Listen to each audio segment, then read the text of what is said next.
I wanted to make this reaction video, and this is in regards to my most recent video that I did exposing Timothy Dixon and his supposed fish falling from the sky prophecy. I have received an absolutely incredible amount of reactions from his worshipers, from these idolaters that worship Timothy Dixon and Donald Trump, about how I am wrong that he did in fact prophesy this event. And my response to them was, all you have to do is show me the verifiable time-stamped video that proves that he prophesied this event before it happened, not the 3 days after the fact, which is what he actually did. And he was caught because there was a fact checker in the crowd that caught him in the act. And that video shows he had to think really fast and ad-lib the situation if you watch that video. So there is, in fact, no video that exists that shows, and he can't claim that well, God didn't told me not to release this at that given time. You know, Robin Bullock, I've heard all of them do that nonsense. God told me not to release it until after it happened. That is one of the oldest tricks in the book. And I'm going to show you how that is one of the oldest tricks in the book, because there's scripture that relates to that. So not only that, one of their other tricks, and this is the one thing that I had told them, some of these people, because I've seen Timothy Dixon do it. He's the worst of it. Him and Amanda Grace, these are the two ones that are the world's worst at this, using the oldest trick in the book, saying that they were told not to release it until after the fact, and then they pull out their handy-dandy little notebook. I like to think of Blue's Clues whenever I see them do this. They pull out their handy-dandy little notebooks and say, see, I wrote it down. I even wrote it in pen so it could not be erased. That is the most clownish, fraudulent, and oldest trick in the book. I can write anything down in a notebook or on a piece of paper after the fact and do exactly the same thing they're doing.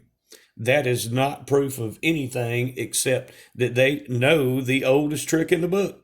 And that is the oldest trick in the book, because that is what the old prophets of Baal would do. Are their claims of, see, well, I told somebody this was going to happen, but it wasn't told to the masses until after the fact. Well, yeah, he claims to have told his wife, well, I told my wife that this was going to happen. Well, I'm sure she's going to go to bat for Timothy Dixon, because remember, he quit his truck driving. He quit his real job. Their entire livelihood depends on his lying divination job now. This is his job. And if he's proven to be a false prophet, then his career as a prophet is over with. And likely chances are there might not be anybody that will hire him back as a truck driver. So his whole livelihood, him and Rose's entire livelihood, depends on this, just as Amanda Grace and her husband. Their entire livelihoods depend on her so-called and his so-called prophecies coming to pass. And that's all they do. Write it down or after the fact, and then claim to have written it down before the fact. They're very capable of making videos. We've seen this.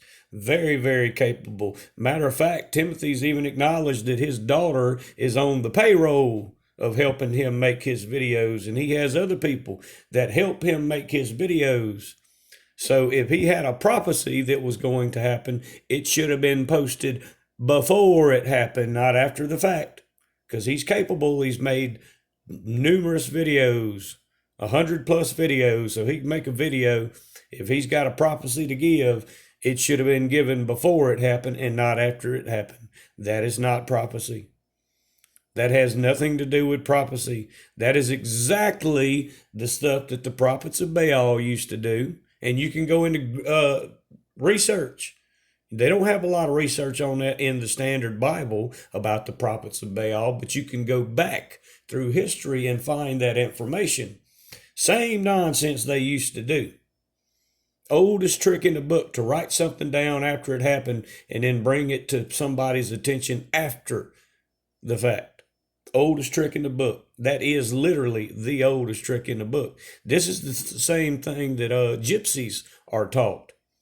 What Amanda Grace does and Timothy Dixon and these others, they literally have learned the trade of what gypsies are taught. This is a trade, people. This is a job trade in the eyes of some people, of a fortune teller. And you see them. There's some places they're on every other corner.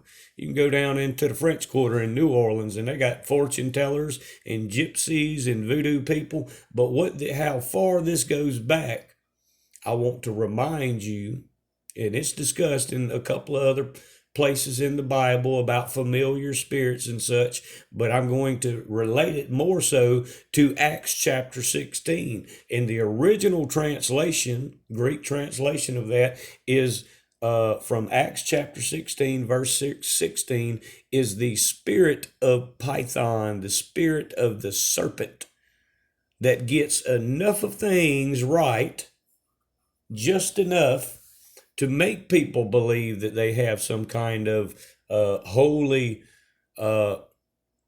being about them. But even, you have to see that even that far back, even in the time of Paul, they were very aware of these types of people, and that this was the spirit of Python, an evil spirit of the serpent that dwelled within these people. This was not a godly spirit, because again, it points out that they would get only some things right. Not everything, only some things right. So many of them have seen that I'm 100% accurate, so they'll jump on certain keywords. They had been stealing my stuff for a while, so I started doing certain things and using specific keywords. Just one example, the inflection point prophecy that I gave about the ships. So I have to do things in a manner that they don't steal it, because if they were getting everything right, people would truly believe that they are real prophets, when in fact they are not.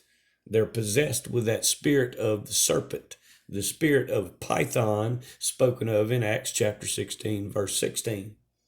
That is what they are possessed with. And you see through that scripture just how far back this stuff dates. Thousands of years they were aware they had false prophets in those days that we're seeing reemerge in our times. We're seeing that evil spirit reemerge itself in great numbers.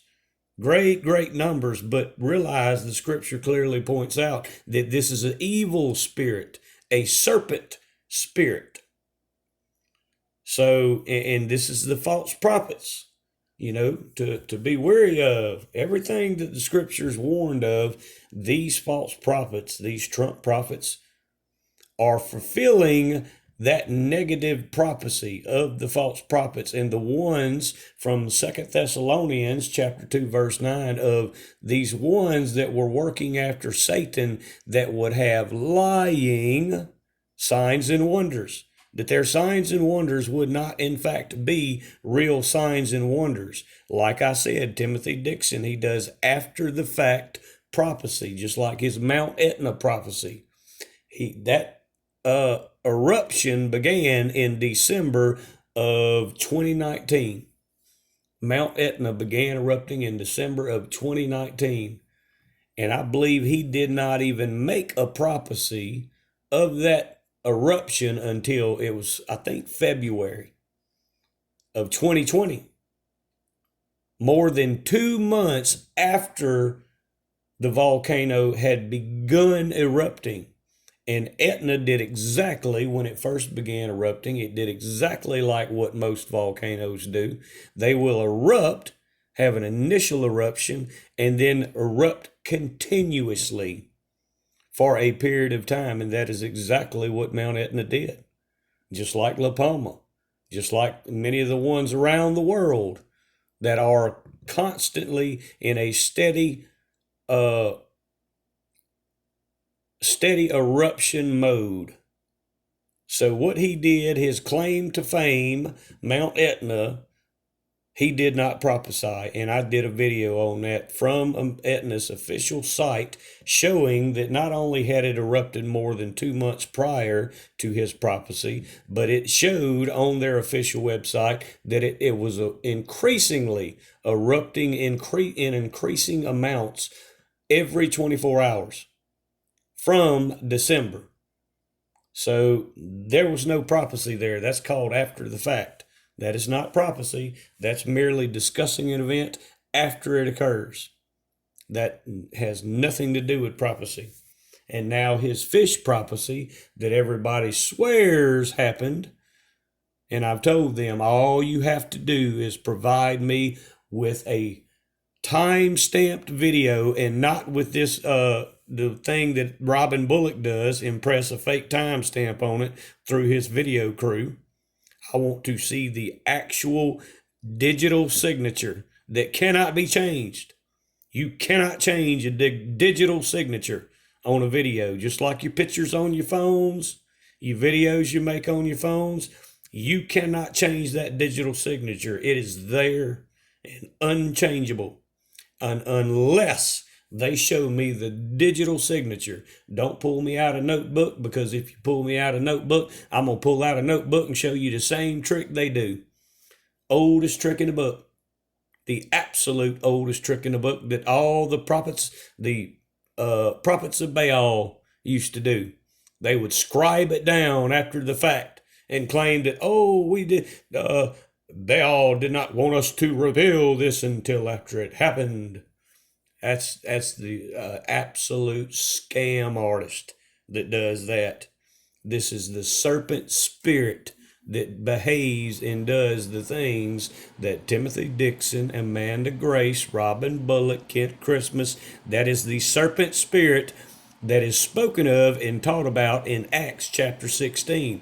And if people wanted to really go in depth, they would go back to the ancient scriptures and see that, we only get a fraction in the standard Bibles, a fraction of the whole.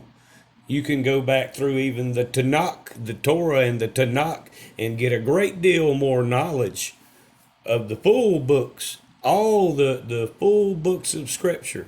But you can barely get people to read just the standard Bible nowadays, much less to go into the full works that the Bible was fashioned from. A lot of these books, Deuteronomy and such, they have dozens of books that actually are compromised of the piece of the whole work, that the book of Deuteronomy that's in the Bible was only pieces taken from the whole body of work and added into the Bible. People wouldn't dare sit down and read all the books that exist for Deuteronomy. That's just a fact. You can't get people to sit down and read Deuteronomy itself, the whole book of Deuteronomy out of the standard King James Version, much less all the books that exist. And I get a lot of that. I get a lot of people that, I've read the Bible over and over and over, and I'm knowledgeable of the Bible. No, well, you've read the Bible. You hadn't read the Torah and the Tanakh and all the books that they used to make up the little tiny bit that's in the standard King James Version. So when you read that Holy Bible, understand that you're not getting anywhere close to the full work, to the full ancient scriptures.